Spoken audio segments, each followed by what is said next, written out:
600 ఏది ఏమైనా ఏమైతుంది?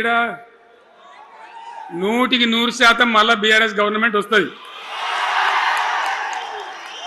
వస్తుందా? వస్తుందంటూ చేయలేవాటి ఒకసారి కెమెరాలు కట్టి దింపురా బాబు. వస్తుంది కదా? ఇయాల జీవన్ రెడ్డి గారు పార్టీలో ఏ బాబు కౌశిక్ రెడ్డి జర ఆగబట్టరు వాళ్ళు.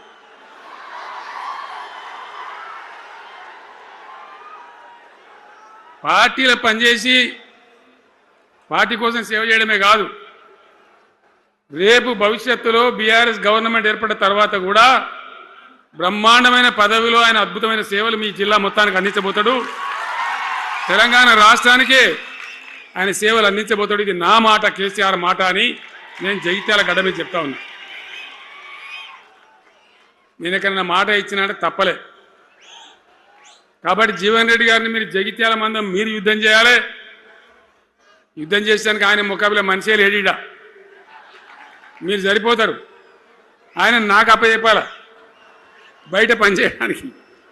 కరెక్టే కదా? అట్లే చేద్దామా? అట్లే ముందుకోదామా?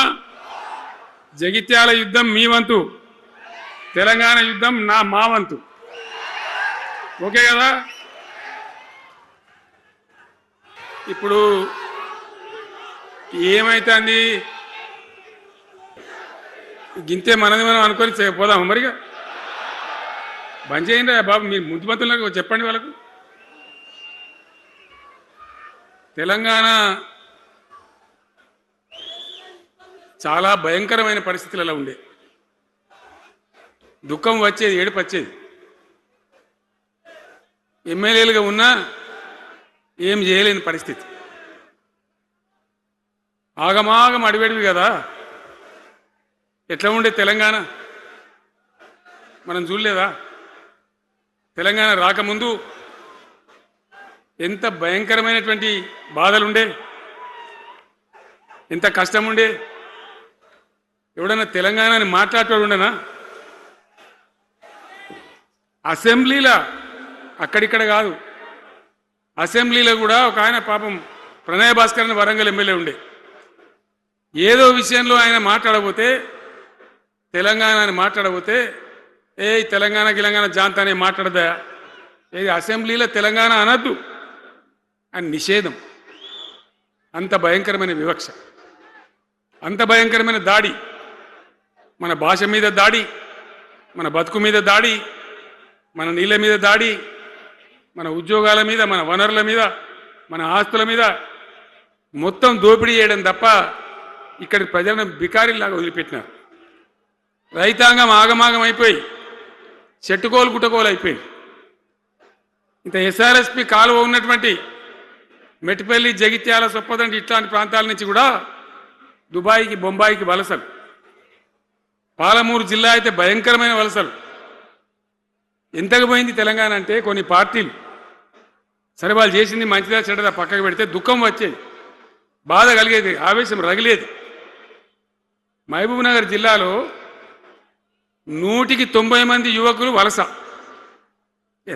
బతకానంటే బతకపోవాలి, ఆడ బతుకు లేదు.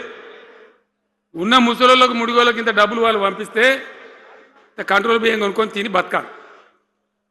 అందులో కొంతమందికి అందకపోతే కొన్ని పార్టీల వాళ్ళు మేమేదో గొప్పతనం చేసినామన్నట్టు గంజి కేంద్రాలు పెట్టేది. గంజి కేంద్రాలు గుండెలు రగిలి, నా తెలంగాణ గంజి కేంద్రాలు అంటే ఎవడో గంజి పోతే బతకాలన్నట్టు అంత అధ్వాన స్థితికి తెలంగాణ దిగజార్చిండ్రు. అది కాంగ్రెస్ ప్రభుత్వం కావచ్చు, టీడీపీ ప్రభుత్వం కావచ్చు. తీయటి పుల్లటి మాటలు చెప్పుడు తప్ప కసుకేటి నీళ్ళు తెచ్చియలే, మంచినీళ్ళు ఇయ్యలే, కడుపు నిండా కరెంట్ ఇయ్యలే, ఏది లేదు. అంత పట్టిదే గ్యాస్. మాట్లాడు, చెప్పుడు, మోసం చేసి పోవుడు. మనం గొర్రెల్లాగా మన దగ్గర అడిగే నాయకులు లేడు, నిలదీసేవాళ్ళు లేడు, అందరు కట్టుబానిసలు అయిపోయారు. ఆ పరిస్థితులలో మూనిగే నక్క మీద తాటికాయ పడ్డట్టు ఆనాడున్న ముఖ్యమంత్రి చంద్రబాబు నాయుడు కరెంటు ఛార్జీలు పెంచారు. భయంకరంగా పెంచిండు.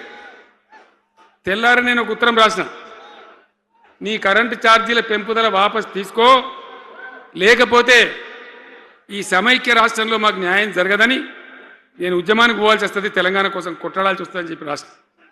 ఆయన తీసుకోలే. కొంతమంది రైతులు పాపం పోరాటానికి వచ్చింది. మీరు కొత్త వాళ్ళు చూడకపోవచ్చు, కానీ చాలా పాత వాళ్ళకి తెలుసు. పోరాటానికి హైదరాబాద్కి వస్తే నిరసన తెలపడానికి పట్టపగలు 11:30 గంటలకు బషీర్ బాగులో ఇష్టం ఉన్నట్టు విచ్చలవిడి కాల్పులు జరిపి చంపేస్తే 3 రైతులు అక్కడికక్కడనే ప్రాణాలకి చచ్చిపోయారు.